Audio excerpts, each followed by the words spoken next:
लोग कहते हैं कि बहनों को अपने भाइयों का किया भुगतना पड़ता है। हम दो बहन भाई थे और एक अच्छे परिवार से ताल्लुक़ रखते थे।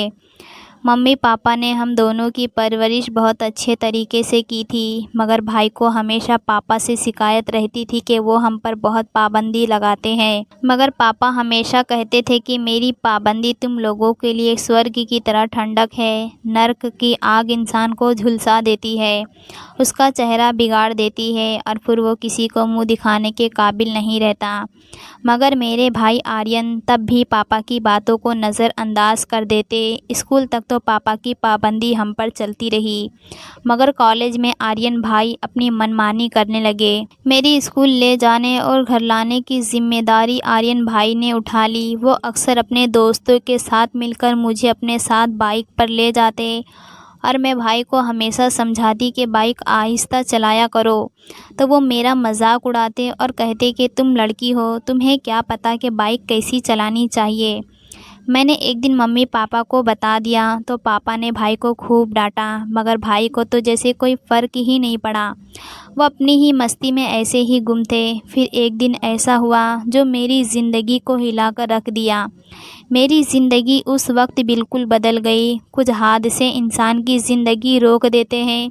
इंसान की उम्र तो बढ़ती रहती है, मगर उसका दिल व दिमाग एक जगह ही रुक जाता है। मेरे तो कदम भी एक जगह ठहर गए थे। मैं आर्यन भाई के साथ कॉलेज जा रही थी जब भाई को अपना एक दोस्त मिल गया जो भाई को आहिस्ता बाइक चलाने पर उसका मजाक उड़ा रहा था। आर्यन भाई ने आओ देखा न ताओ गुस्से में आते ही बाइक तेज़ रफ्तार में चलानी शुरू कर दी। मैंने भाई को कई बार मना करना चाहा, मगर उन्होंने मेरी एक ना सुनी और फिर मेरी ज़िंदगी का हर दिया बुझ गया। मेरा रोड एक्सीडेंट हुआ और मैं उम्र भर के लिए अपाहिज हो गई। मेरे भाई की दोस्ती लोफर लड़कों के साथ थी। पापा ने हमेशा मना किया, मगर भाई की ज़िद का नतीजा मुझे भुगतना पड़ा।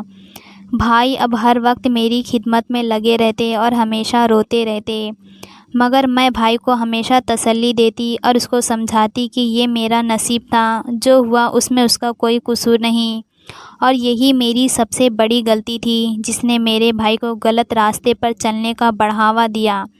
मगर मेरा भाई मेरी फ़िक्र करना नहीं छोड़ता था। लेकिन भाई बहुत अजीब हो गए थे।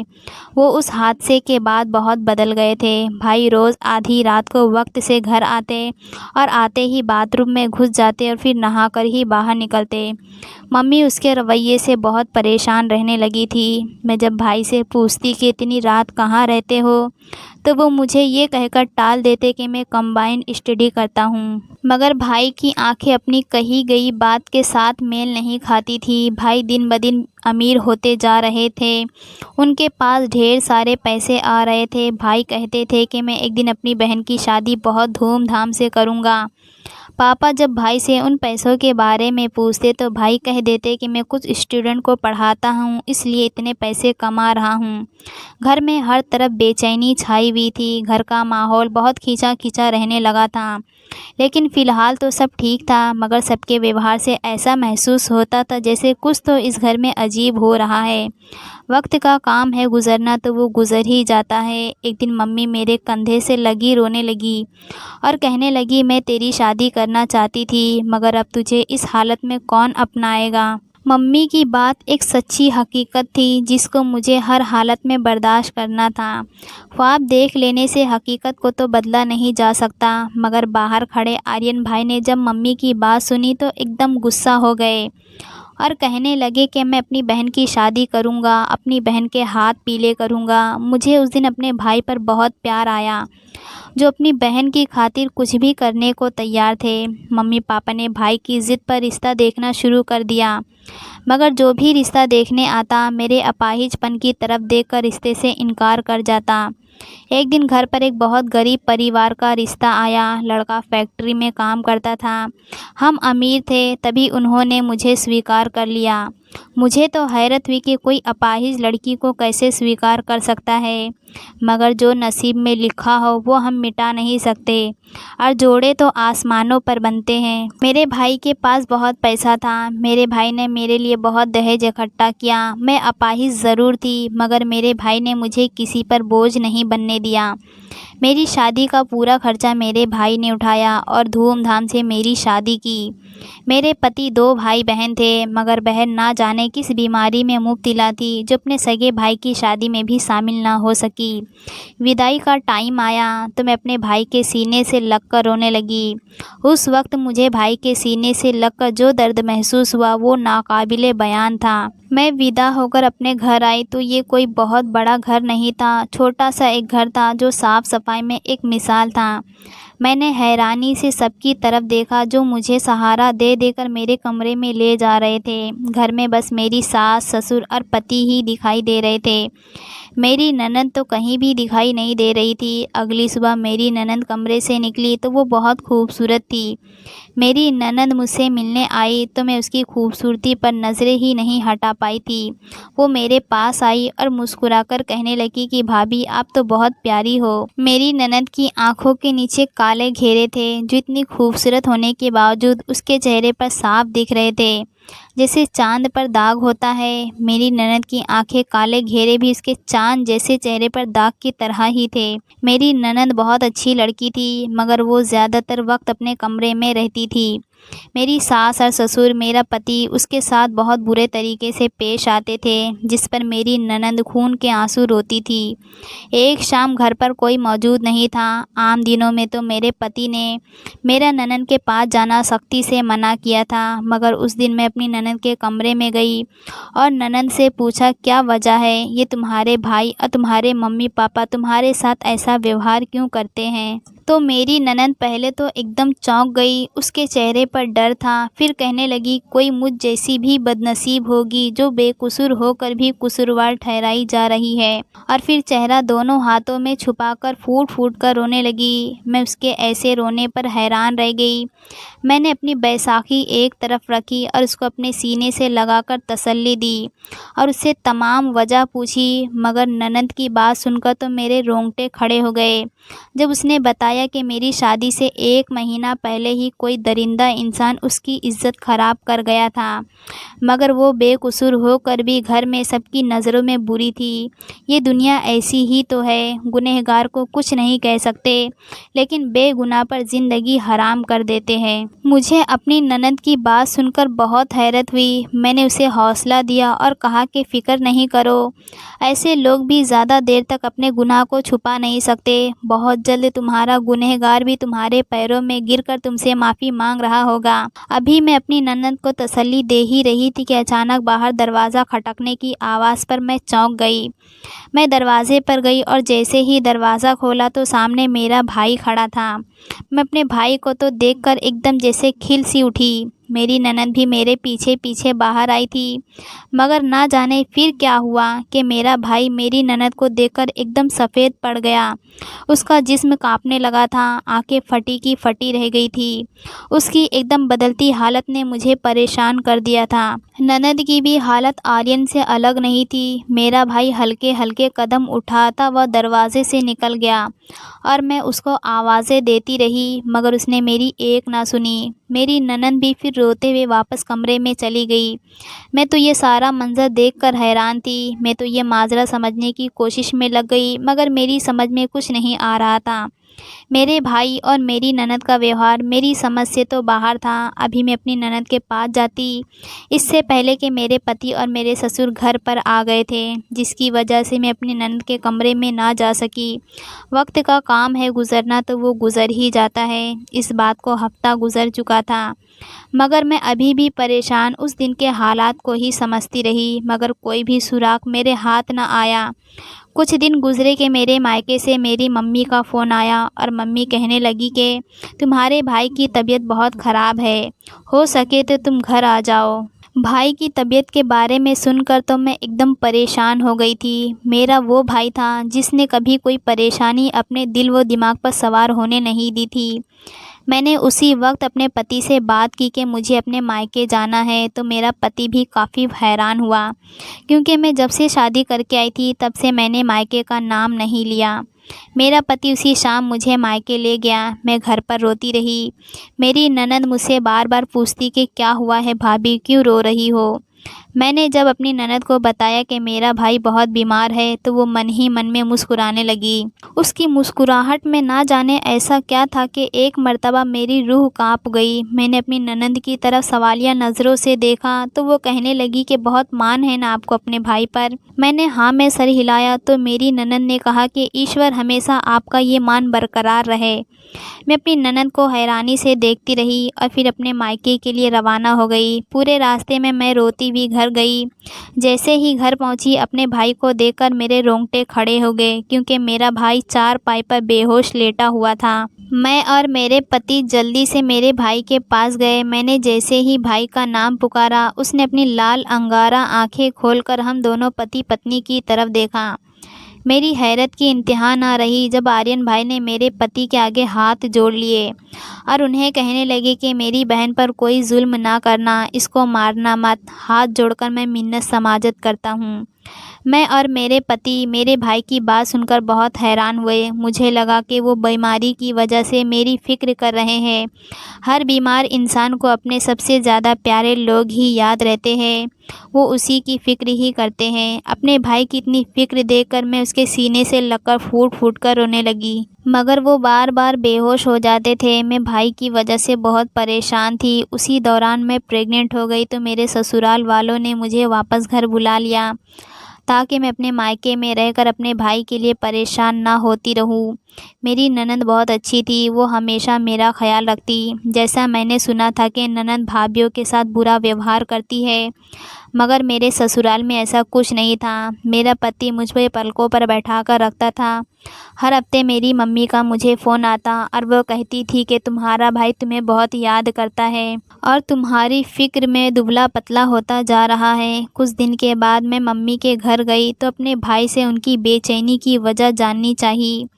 मैंने भाई से कहा कि आपको क्या बात परेशान कर रही है, मगर भाई की नज़र मेरे चेहरे पर पड़े ज़ख्म के निशान पर ठहरी हुई थी और वो लगातार मेरे चेहरे की तरफ देख रहे थे। भाई की आंखों से आंसू बह रहे थे।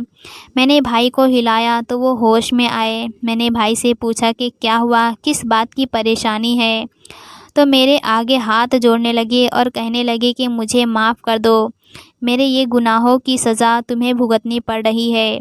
मगर भाई की बात मेरे सर के ऊपर से चली गई। वो किस गुनाह की सज़ा की बात कर रहे थे, मुझे कुछ समझ नहीं आ रहा था।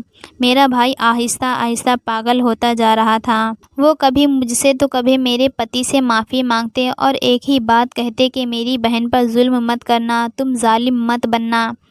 मेरे पति अपने घर चले गया तो मेरा भाई मुझसे आहिस्ता से पूछने लगा कि तुम्हारा पति तुम पर जुल्म करता है क्या? तुम्हारी ननद तुम्हारे साथ अच्छा व्यवहार नहीं करती?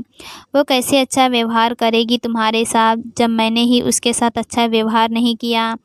भाई की बात पर मैं एकदम चौंक गई और आर्यन भाई से कहने लगी कि आपका मेरी ननद के साथ क्या लेना देना है? ऐसा कौन सा रिश्ता है आप दोनों के बीच जिसकी वजह से आपकी ये हालत हो गई है? मेरा भाई जो आधा पागल हो चुका था और उसका इलाज चल रहा था, उसने जो बताया सुनकर सातों आसमान मेरे सर पर टूट पड़े। मुझे ऐसा लगा जैसे मैं अपने पैरों पर खड़ी नहीं हो पाऊंगी और ना ही कभी अपने पति के आगे नज़रें उठा पाऊंगी। मैं तो अपनी ननद की भी गुनहगार थी, क्योंकि उसके गुनहगार का मेरे साथ बहुत गहरा रिश्ता था।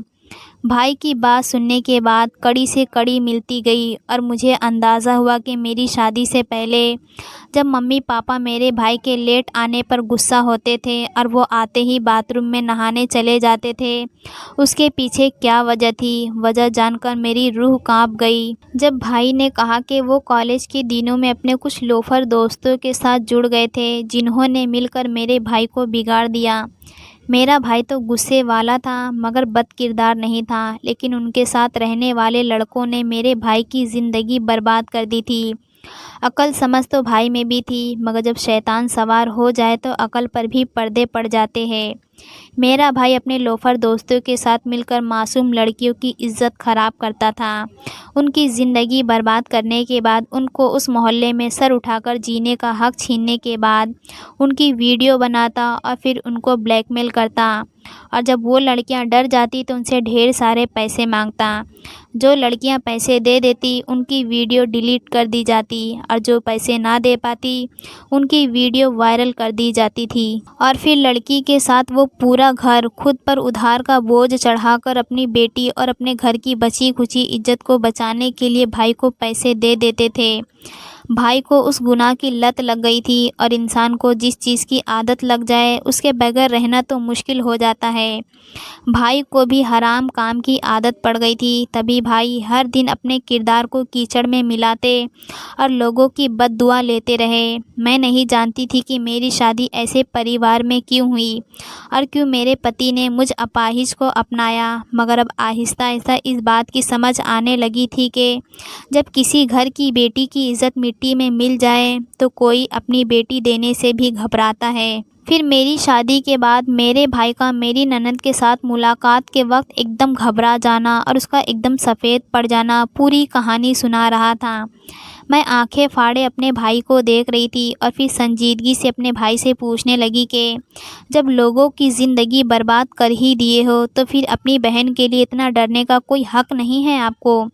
मेरे भाई ने बताया कि उन मासूम लड़कियों में मेरी ननद भी शामिल थी।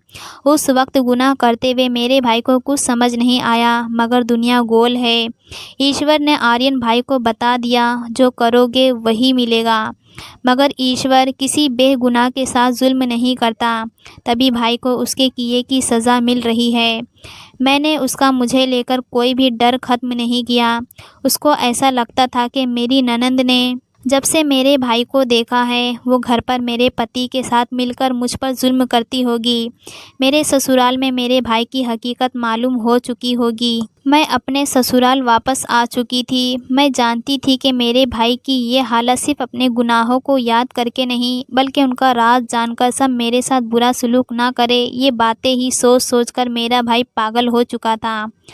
वो अकेला बैठा बार बार यही कहता रहता कि मेरी बहन को कभी कुछ मत कहना, मैंने सब कुछ बर्बाद कर दिया, मैंने ख़राब की उसकी इज़्ज़त, वो कभी मुझे माफ़ नहीं करेगी, वो मेरी बहन को तकलीफ़ देगी।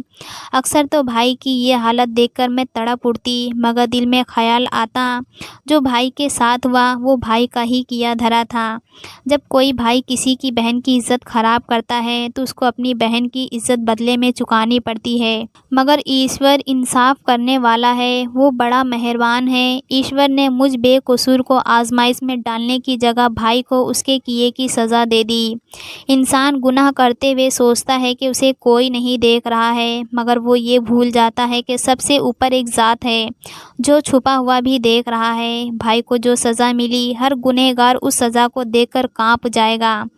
भाई तो ज़िंदा रहकर भी मर चुके थे, वो सांस तो ले रहे थे मगर जीना भूल गए थे। एक वक्त था जब वो कड़ियल जवान थे, हिम्मत ताकत रखते थे, अपनी ताकत के बलबूते पर भाई ने गुनाह पर गुनाह किया, मगर अब वो वक्त था जब भाई खुद से पानी का गिलास भी नहीं पी सकते थे। ऊपर वाले ने भाई को बेबस करके ये बताया कि हम पेंसिल के छिलके के भी मालिक नहीं हैं, हमारी ये ताकत, ये ज़िंदगी सिर्फ 4 दिन की है जो एक दिन फना हो जाएगी, कुछ भी बाकी नहीं रहेगा, हर चीज़ मिट्टी में मिल जाएगी, एक दिन सब कुछ ख़त्म हो जाएगा। फिर किस बात का गुरूर, किस बात का घमंड, इंसान गुनाहों का पुतला है। मैं अपने ससुराल गई और जाते ही अपनी ननद के आगे हाथ जोड़ दिए और उससे कहा कि अगर हो सके तो मेरे भाई का किया गया गुनाह उसे माफ़ कर दो, शायद उसकी सज़ा में कुछ कमी हो जाए। मेरी ननद ने मेरी तरफ मुस्कुराकर देखा और कहा कि भाभी आप जितनी अच्छी हो ना, मैंने ऊपर वाले की खातिर और आपकी अच्छाई को देखकर आपके भाई को उसी दिन माफ़ कर दिया था जिस दिन उसका और मेरा उस खौफनाक रात के बाद दोबारा सामना हुआ था। उसने जो किया वो उसका गुनाह था और उसे अपने किए का जवाब देना है। मेरे दिल में उसके लिए कोई नफ़रत नहीं है, मैंने उसे सच्चे दिल से माफ़ कर दिया है। ईश्वर भी उसको माफ़ कर दे। मैं अपनी ननद की हिम्मत देखकर हैरान थी कि उसने अपने ऊपर इतनी मुसीबत झेलने के बाद भी मेरे भाई को माफ़ कर दिया था। मेरी ननद का व्यवहार अभी भी मेरे साथ वैसा ही था। मैंने जब अपनी ननद से कहा कि मैं तुम्हारे भाई और सास ससुर से भी अपने भाई के किए की माफ़ी मांगूंगी ताकि तुम्हारे लिए ज़िंदगी कुछ आसान हो जाए, तो उसने मुझसे कहा कि ये सब करने की ज़रूरत नहीं है। मेरे साथ जो हुआ वो मेरा नसीब था। मगर मुझे दुख इस बात का है कि मेरे मम्मी पापा ने, मेरे भाई ने, जिन्होंने सारी ज़िंदगी मेरे साथ गुजारी थी, जिनको मेरे हर अच्छे बुरे काम का पता था, वक्त आने पर उन्होंने भी मेरा साथ नहीं दिया और मुझ पर जुल्म के पहाड़ तोड़ दिए, जबकि वो जानते थे कि मेरे साथ जुल्म हुआ है, मेरा उसमें कोई कसूर नहीं था, लेकिन होनी को कौन टाल सकता है। मेरे अपनों ने मेरा उस वक्त साथ छोड़ दिया था जब मुझे अपनों की सबसे ज़्यादा ज़रूरत थी। ज़माने में तो मैं पहले ही बदनाम हो चुकी थी, मगर मेरे घर वालों ने भी मुझे मारने में कोई कसर नहीं छोड़ी थी। मेरा दिल मर चुका है, मेरे दिल में अब उन सब के लिए कोई जगह नहीं है। मैं जानती हूँ कि उनको अब भी मेरी बात पर यकीन नहीं आएगा और ना ही मुझे किसी की हमदर्दी की ज़रूरत है। मेरी ननद की बात सुनने के बाद मेरा ज़मीर मुझे और तकलीफ़ देता था। मैं बेगुनाह होकर भी हमेशा एक ही बात सोचती रहती थी कि ना जाने वो कौन सा मोड़ होगा जब ईश्वर मेरे भाई के किए की पकड़ मुझसे करेंगे। उसी दौरान ऊपर वाले ने मुझे एक प्यारी सी बेटी दी। जिस दिन मेरी बेटी पैदा हुई उस दिन के बाद मैंने मायके जाना छोड़ दिया। मम्मी अक्सर कहती कि तुम घर क्यों नहीं आती, तो मैं मम्मी से कह देती कि मैं ऐसी जगह नहीं आ सकती जहाँ गुनाहों की जड़ हो। मैंने अपनी बेटी की परवरिश अपनी ननद के हाथों से करवाई। वो उसे अपनी बेटी समझती थी और मेरी बेटी भी मेरी ननद को अपनी माँ समझती थी। मेरी बेटी की पैदाइश के 2 साल बाद मेरे भाई की मौत हो गई। जिस दिन मुझे भाई की मौत का पता चला, मुझे ऐसा लगा जैसे मैं दूसरा सांस नहीं ले पाऊंगी। मगर जब ननद को देखती तो अपने कंधे से एक बोझ हल्का होता महसूस होता था। मगर उस दिन के बाद से तो मैं एकदम खामोश हो गई थी। लेकिन मैंने अपनी ननद के चेहरे पर एक सुकून देखा। वो बेशक मेरे भाई को दिल से माफ़ कर चुकी थी, मगर उसकी जगह कोई भी औरत होती तो वो कभी भी खुद पर हुए जुल्म को भूल नहीं पाती। जहाँ मुझे अपने भाई के जाने की तकलीफ़ थी, वहाँ ही अपनी ननद को सुकून देखकर मुझे भी सुकून महसूस होता था। मेरा भी दिल निश्चित हो चुका था कि दुनिया में ही गुनहगार को उसके किए की सज़ा मिल गई और एक बेकसूर को इंसाफ मिल गया, और ये भी ईश्वर की मर्ज़ी थी। वरना ये इंसान के हाथ में होता तो वो चाहकर भी किसी के साथ इंसाफ नहीं कर पाता। अगर इंसाफ करने का हक मुझे दिया जाता तो मैं भी यकीन से कह सकती हूँ कि मैं कभी भी इंसाफ ना कर पाती और कहीं ना कहीं अपने भाई को सज़ा देने में चूक जाती। लेकिन ईश्वर तो रहम करने वाला है। मेरी ननद की खामोशी ने मेरे कड़ियल जवान भाई की क्या से क्या हालत कर दी थी, और फिर बेशक ईश्वर दिलों के राज जानता है। दोस्तों, क्या कहना है आपको इस कहानी के बारे में? कमेंट करके ज़रूर बताएं। वीडियो को लाइक करें। इसी तरह की कहानियाँ लगातार देखने और सुनने के लिए हमारे चैनल को सब्सक्राइब करके घंटी को दबाकर ऑल पर सेट कर लीजिए, ताकि आने वाली वीडियो का नोटिफिकेशन आपके पास तुरंत पहुँचे। मिलती हूँ आपसे अगली वीडियो में, तब तक के लिए धन्यवाद।